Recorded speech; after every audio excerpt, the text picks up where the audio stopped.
आम आदमी पार्टी की सरकार है, इतने सालों में, हालांकि आप लोग तब छोटे भी रहे होंगे, अब बड़े हुए हैं, तो लेकिन फिर भी कुछ समझ में आया उन्होंने यूथ को सेंटर में लेके कुछ किया? एग्जैक्टली आम आदमी पार्टी ने, I am really sorry to say that, exactly Aam Aadmi Party ने इतना सब कुछ नहीं किया है जितना बीजेपी को मैंने और अदर स्टेट्स में भी देखा है, क्योंकि हम ऑल ओवर इंडिया के स्टेट्स के बारे में जानने में ज्यादा इंटरेस्ट रखते हैं। दिल्ली में आज सच कंपेयर किया जाए तो इतना सब कुछ नहीं हुआ है।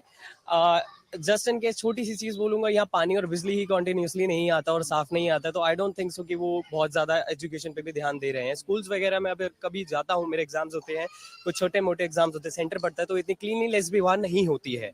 टीचर्स टाइम पे नहीं आते, प्रिंसिपल्स अवेलेबल नहीं होते। हमारे छोटे यूथ स्टूडेंट्स हैं, बच्चे हैं, वो भी बताते कि पढ़ाई इतनी ज्यादा नहीं हो रही है, छुट्टियां बहुत होती है, टीचर नहीं आते, अवेलेबल नहीं होता है, स्पोर्ट्स नहीं होता है। तो इसलिए मैं बोलूंगा कि फिलहाल वो कुछ नहीं कर रहे हैं। आई थिंक सो कि अपकमिंग पार्टी इस चीज को सुधारे and will go for BJP. केंद्र में बीजेपी की सरकार है, मोदी जी की, तो कौन लग रहा है कि यूथ की, आप लोगों की बात कर रहा है या करता रहा है? अगर बीजेपी आएगी तो शायद क्लीननेस हो, पानी वानी साफ आए, और जो गड्ढे हो रखे हैं स्ट्रीट पे, वो स्ट्रीट के गड्ढे भी भर जाएं। बस यही चाहते हैं। एजुकेशन को लेके क्या लगता है आप लोगों को, क्या कुछ और होना चाहिए, कुछ सुविधाएं बढ़नी चाहिए स्टूडेंट्स के लिए, क्या मिलना चाहिए? जो बुक्स हो तो फ्री करनी चाहिए, और बुक्स बहुत महंगी आती हैं, और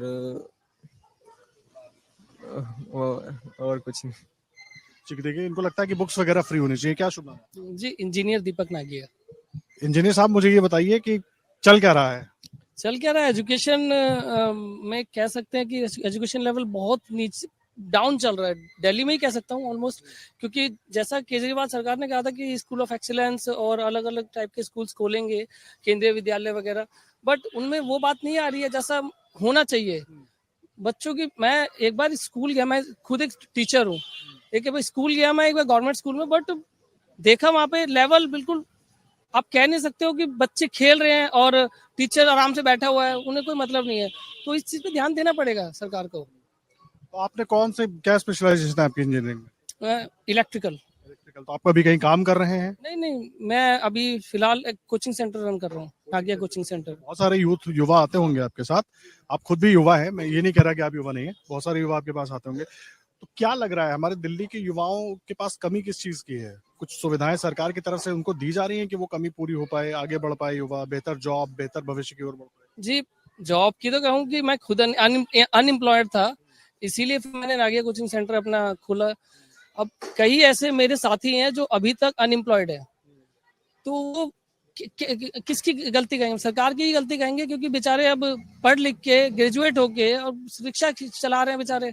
जो फाइनेंशियली वीक है वो बेचारा यही करेगा। अब मैं फाइनेंशियली थोड़ा ठीक था, इसलिए मैंने अपना कोचिंग सेंटर रन कर लिया। तो मैं तो यही चाहूंगा कि जो अनएम्प्लॉयड है उन्हें एम्प्लॉयमेंट मिले, ताकि वो लोग गलत रास्तों पर ना जाएं। That's it. तो अभी लग रहा है कि बीजेपी बेहतर है युवाओं के लिए, बारे में बीजेपी सोचती है, कांग्रेस सोचती है, राहुल गांधी भी युवाओं की बात करते हैं, मोदी भी करते हैं, केजरीवाल साहब करते हैं युवाओं की बात, लगता है कि कुछ दिल्ली के लिए युवाओं के लिए स्पेसिफिक कुछ किया, समझ में आया? जी नहीं, केजरीवाल जी के बारे में तो मैं कहूंगा कि जितने इनके बारे में मैंने सोचा था कि ये खुद एक IRS ऑफिसर रह चुके हैं, कि पढ़े लिखे हैं, तो पढ़े लिखे लोगों का एटलीस्ट 10 समझेंगे ये लोग, मगर नहीं, इन्होंने बिल्कुल नहीं समझा है। ये इन्होंने सिर्फ अपनी पार्टी के लिए ही किया जो भी किया है। अमर उजाला जीवांजलि के सारथी की मदद लें और महाकुंभ में स्नान जरूर करें।